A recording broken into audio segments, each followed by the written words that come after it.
Форум аясында талқыланатын барлық мәселелер әлем үшін өте өзекті.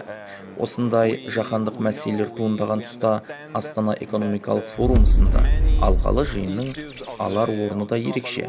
Қазақстан жетекшілік ететін бұл форум қазіргі кезде әлемдік көшбасшылардың, халықаралық сарапшылардың, ғалымдардың, саясаткерлер мен қоғам қайраткерлердің, сондай-ақ түрлі қаржы институттар мен бизнес қоғамдастық өкілдерінің басын біріктіріп, өзекті мәселелерді бірігіп талқылауға, пікір алмасуға арналған үлкен алаңына айналды.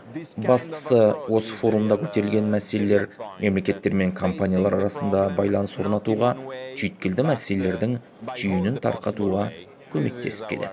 Сонымен қатар, бұл форумда талқыланатын криптовалюта тақырыбы қазіргі кездегі ең өзекті әрі таласқа толы тақырыптардың бірі. Блокчейн бұл революция.